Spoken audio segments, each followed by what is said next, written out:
I'm here with Michael Andrew, coming to you live from Budapest. Michael, you guys have had 2 matches so far. What do you think? I mean, that second match, the Breakers came out swinging.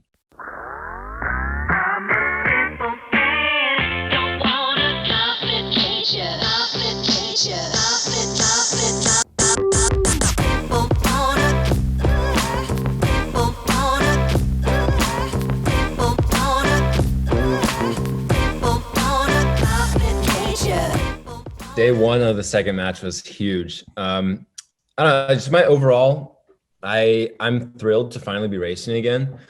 I think it's something we obviously, when we were on the show before coming to ISL, the talk was all the excitement and the anticipation of being able to race again. And that definitely lived up to its hype. It was really good. And this was something I even spoke with Katinka, and it was so interesting, kind of taking from the first meet to the second meet. There's a lot of learning that had to happen. And I feel like I'm almost learning how to race all over again. Obviously, that's a bit of an exaggeration, but for me, the first competition was pretty, at least personally, like my swims were very subpar. I was not very happy with it. But it set a bar, and I was able to come into the second round knowing, okay, like this is what I was at, and here's where I can improve, and this is what we're going to work on. And so we took that week to kind of analyze, train a little bit, and then focus in on what we need to work on. And then round two, as a group, as a team, everyone swam so much better. I swam a bit better.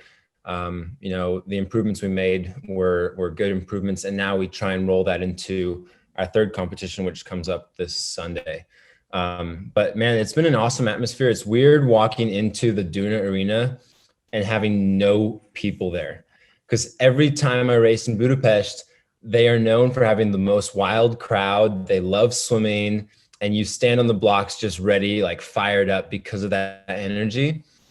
And now all the energy is having to be very internally motivated. And that's interesting. And I think that's been not a struggle, but something to definitely overcome. Yeah. And it seems like the Breakers from that perspective have done a good job as well. I mean, I hear you guys on the broadcast banging the drums. You've got the horns. Like it seems like the chemistry, or at least the energy, you guys have really elevated that as well. Yeah, no, I definitely think we have, and I'm biased, of course, but I think we've got the best team chemistry. We feel like a family, and very quickly became a family. And obviously we have a few stalwarts from last year that were part of the team already. So we have that like New York Breaker kind of heritage. But everyone very quickly became one group, and we all it's actually really special. And I was speaking with Peter Timmers. It's like, there's nobody that doesn't get along. Like sometimes you'll see like a bit of a clique, or like groups, or, athletes that train together in squads that like it's purely them. And it's really awesome to see that everybody meshes incredibly well. We're able to play team games. We have like a team movie night. Like we're vibing and we're loving it. And I think that shows in the racing, and overall gives us that freedom to just enjoy the fact that we're here in Budapest. So let's talk about the team dynamic a little bit, because like you said, you guys had Yanetta Ottoson. Obviously she had to leave the bubble to be with her family. Totally understandable. But Peter Timmers, Marco Koch, you guys have like real veterans of the sport who've been around for a long, long time. And then you guys have like some real newcomers like Brendan Smith, who I talked to the other day, he's just coming onto the scene. And then yourself, who on the younger side of swimming, but obviously you have raced so much, been around the sport for so long. So how is it having that blend of athletes kind of from every walk? No, it's amazing. I think what's really cool, and this is what I've seen a lot, is we see the kind of like our elders, our team elders, basically carry this torch of maturity and understanding and like professionalism. And you see a lot of athletes start to become that and mold into that, because they see it being kind of demonstrated from the top. And so it's really cool to see how, we learn from example, and our team leaders, our guys that are putting points on the board and really have been around the block for so long, are able to set that standard. And it's just fun to watch how, they enjoy having the young guys around because they understand that, it would have been so nice if they had this when they were their age type of thing. So it molds athletes much quicker. And I think you'll see even 5-10 years from now, how much different the sport is because of this mixture of young, old, veteran, newcomer type setup. Yeah. And I mean, it seems like obviously, yeah, the ISL is just a great environment to bring a lot of different types of swimmers from everywhere together. I want to get back to the racing a little bit. You said you talked to Katinka about kind of relearning how to race. You and Katinka, two swimmers who are known for using racing as training, right? Yeah. And so tell me about that process of relearning, of getting back into racing. I mean, what do you feel like you have really missed over these past 6 months that you do have to now get back into? Yeah, well, so my biggest thing is, well, I mean, over this past 6 months, what I've missed goes beyond racing. One is, pool space has been a real struggle and still is. We even going into December don't really know where we're going to train and have the proper training plan, and that's kind of scary. But I think when I was speaking with Katinka, what we realized is we would race so consistently that we would get faster and stronger from meet to meet. And a lot of our training would be maintenance and working on the details. And I kind of came into this trying to have that similar approach, but obviously the racing's been substituted and we haven't had racing. And so because of that, I end up stepping on the blocks with much less experience. Obviously the experience is still there. It's just much deeper down. And it's going to take a little more time to kind of bring to the surface. And, we, through that repetition and that racing constantly, there's so much growth that comes from meet to meet. And now it's just like, how do we make up those last 6 months? And so I think you'll see it come back pretty quickly. It is good to see improvement from meet to meet, but it does make it challenging because I think I'd be at a very much different place now in terms of racing had I had competitions leading up. And it's unfortunate, but it's also one of those things where it's a bit of a wake up call because I realized too, a lot of my training and my preparation coming into this ISL has been very lackluster. And I don't know if it was necessarily the lack of racing or just the lack of certainty in terms of what's to come. You really can't make an excuse for it, but we really had a challenge, and it was almost a blessing, I think, too, actually, because this was the first season for me where I had time away and the freedom to surf, play volleyball, to create healthy community relationships, like really invest in that. And it's been amazing. I've loved it. But I also see the negative now where I've had too much of that and it's taken away from my physical ability in the pool. So when I come to finish a 50, it hurts way more than it should. I have a tough time, backing up with a second swim, third swim, a fourth swim. It gets worse and worse. And I'm honestly tired of being the guy that can only swim 50s. And I mean, I don't know if this is something I've said before, but it's definitely, I've gotten to a point where I'm ready to kind of give up a little more of the fun things. Obviously, I'm still going to be the guy that will do it all. I'll surf and I'll play volleyball and I'll thing like that. But I think it needs to be much more controlled and honed in and planned out so that it doesn't take away from my training, which is exciting, but also a little nerve wracking because I know, like, in order to really be the best, even just this next 7 months going into the games, I'm going to have to put in a ton of work. But that's a bit of a rabbit trail in terms of your answer. But regardless, training is going to be different. Racing is back. I mean, the new year will be maybe weird in terms of racing, but the fact that we're here in Budapest and get to kickstart these next 7 months of brutal training with racing, is a really good place to be. Like, I'm glad that we start with racing, because I'll build a little bit of a base through these time here in Budapest of racing, focusing on details. And then I'll take that, I'll study my swims, study other athletes, see what they may have been doing or what I need to be doing in terms of matching that and beating it, so that my plan going into the games, I can be stronger than ever before, and God willing, break some world records. Well, you got me fired up. I'm ready to go. Let's bring it on next 7 months. Yeah, But it's gonna be big. let me reel it in. Yeah. So let's start with Budapest. So obviously, you said you're going to build your base here, and not, most swimmers say build their base and they mean put it in a solid block of work. And this is why I love talking to you, because you say build a base by racing.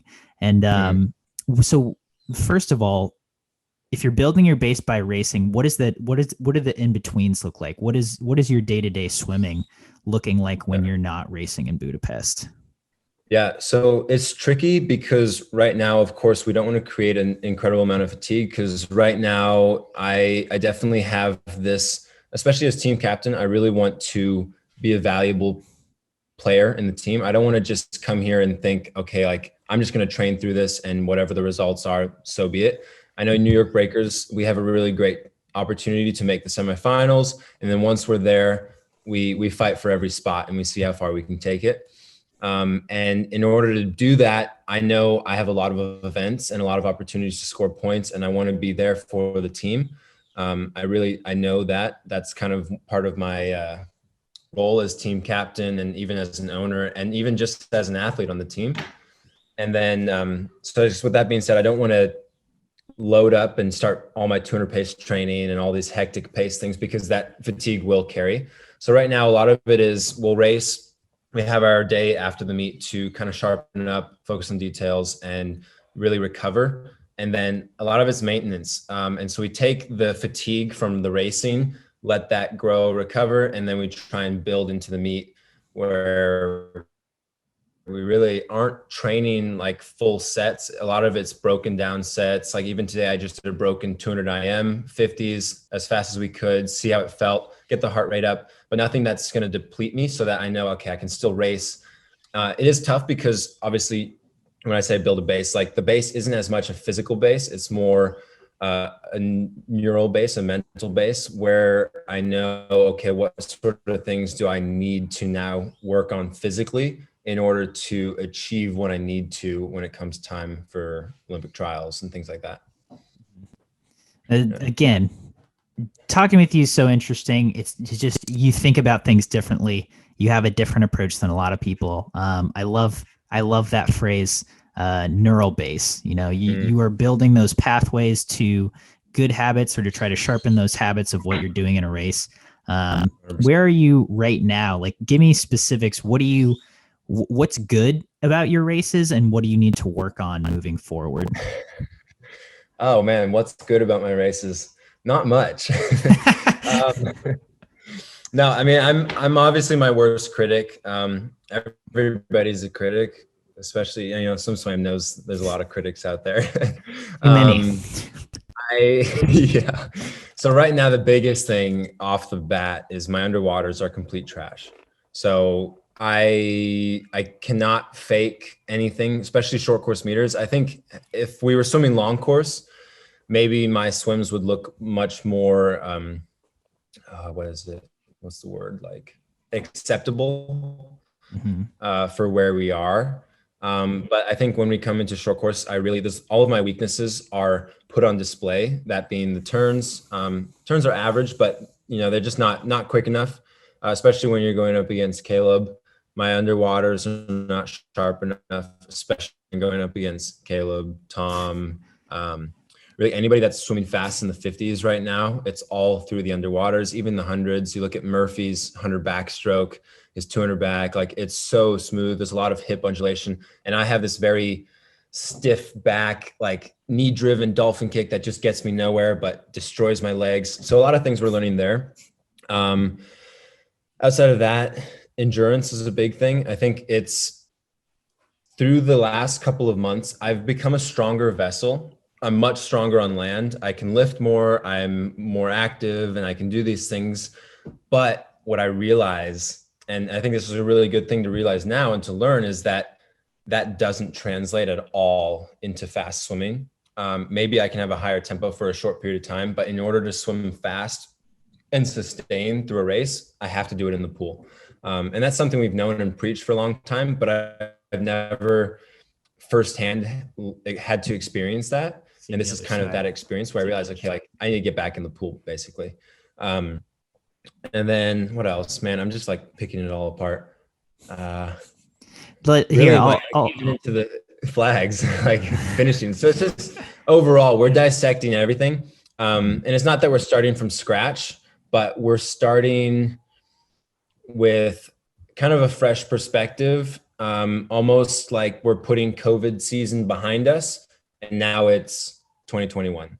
Obviously, it's a bit later than everyone would expect us to start training for 2021, but I know we've got enough time if we hit the ground running when we get home, and it's exciting.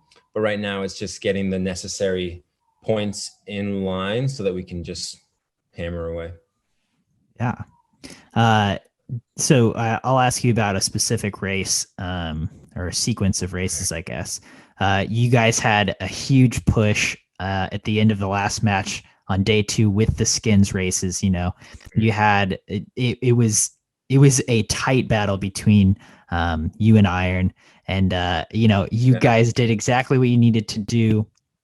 The males did in the first round of 50 breast skins. Marco and yourself both moved on, and then sadly, you guys got 3rd and 4th in those breaststroke skins on round 2.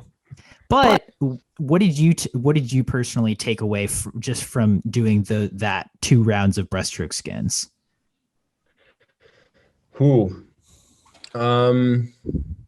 One, I guess the biggest thing is in the world of breaststroke, there's a new kid on the block, and that's Emery.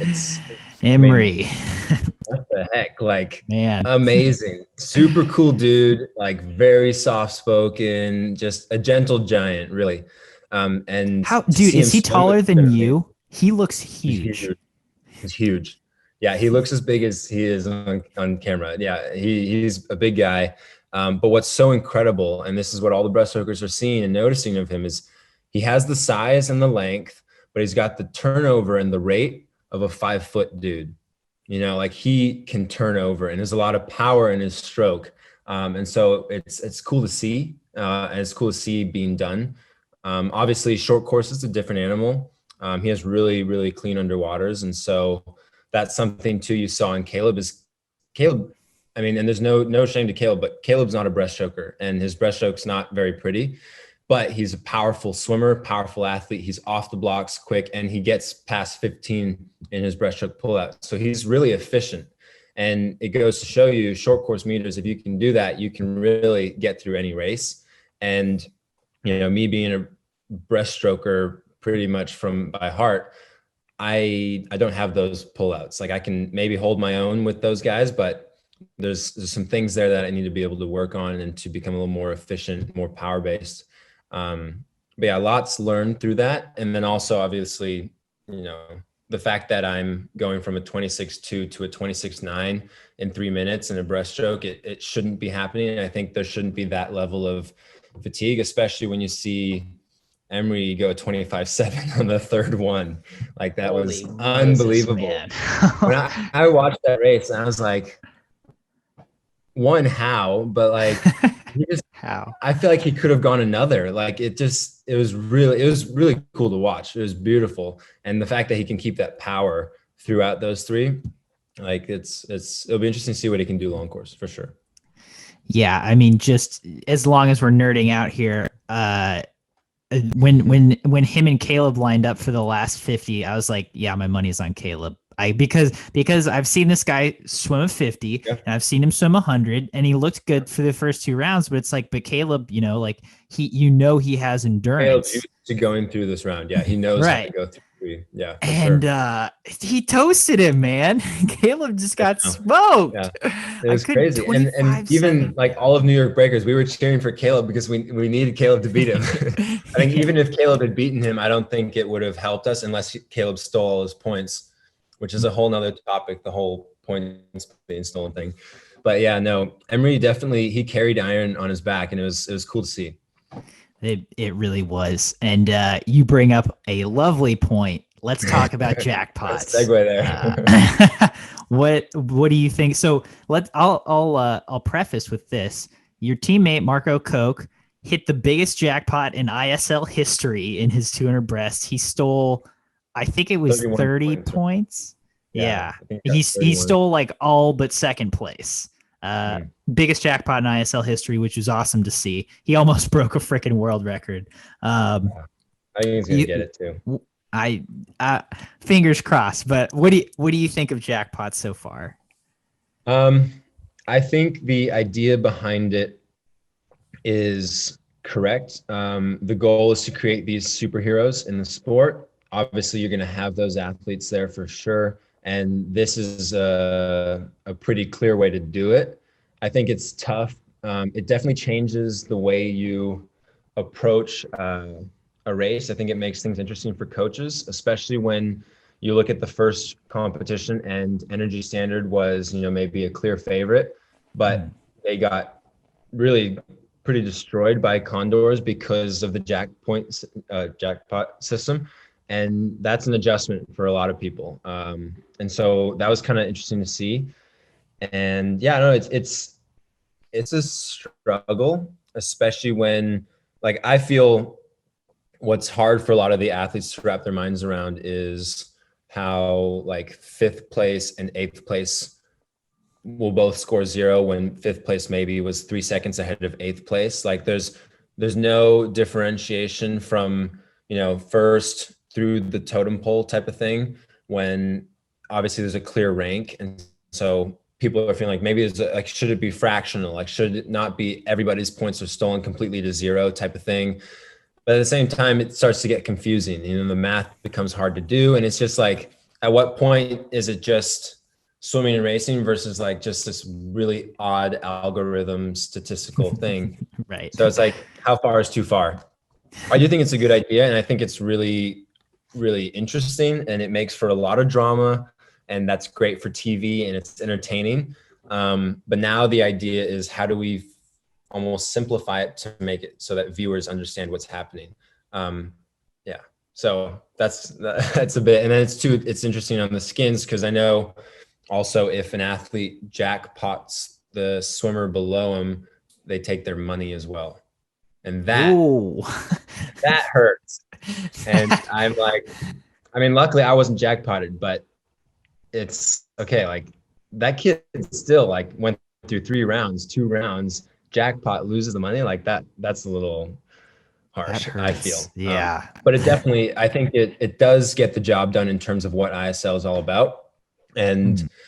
for that, I think it's great. It definitely brings a lot of drama and excitement to it and makes you like, I even think with Iron and Us, you saw that there could have been a very interesting swing of points because of the jackpots. And there's like this constant back and forth type of battle.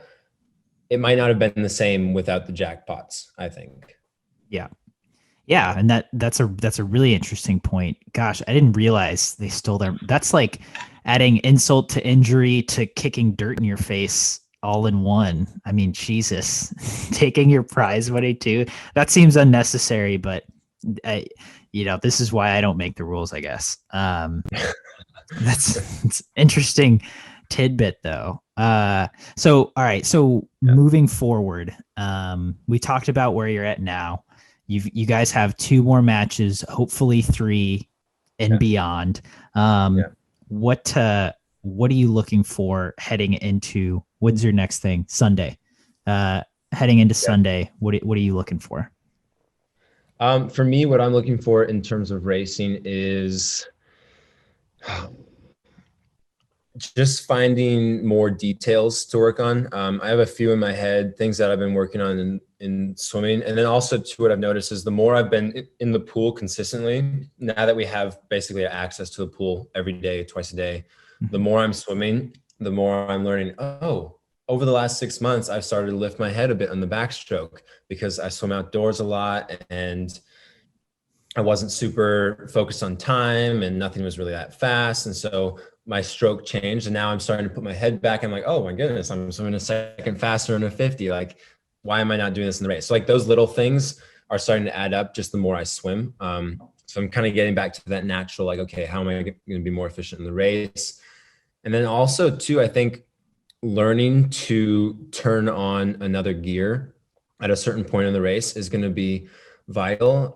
Even from match 1 to match 2 in my 50 freestyle, I felt like I sprinted harder in the 50 free in match 2 than I did in the first one. And I don't know if it was a control thing, first race after so long, like what was different, but I know going into round 2, I had a much higher beat kick. I understood that, I have to have a fast kick in order to control the tempo, things like that I wasn't kind of thinking of and really aware of, and realized now I got to bring it back to the basics type of thing. So that'll be good to see. And then also just focusing on the recovery from day 1 to day 2 of each competition, because that definitely, even though it's still 50s and 100 in the relay, there's a carryover, and I need to be diligent in my recovery so that I can, hopefully go into skins or whatever races relatively fresh.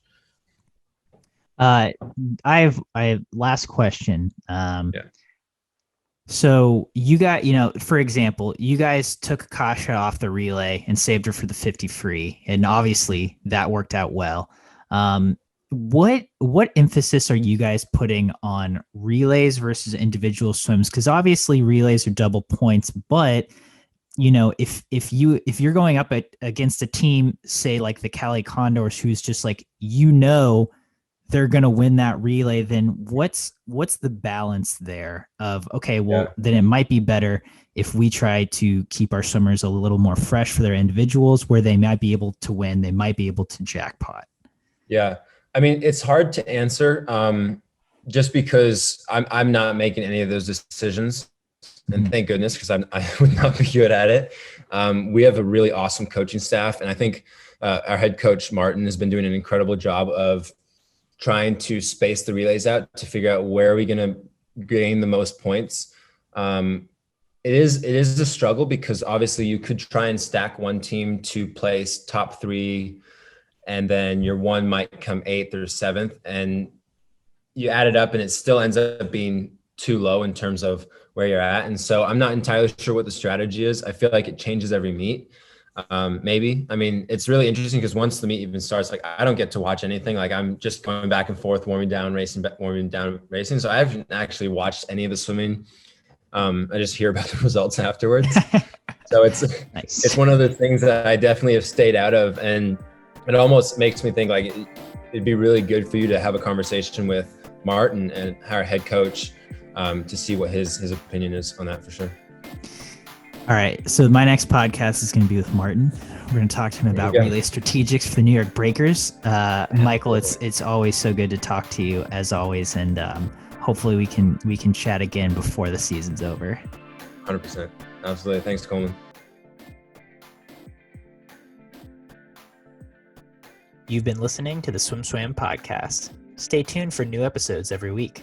You can take SwimSwam podcast on the go by subscribing on your favorite podcast platform.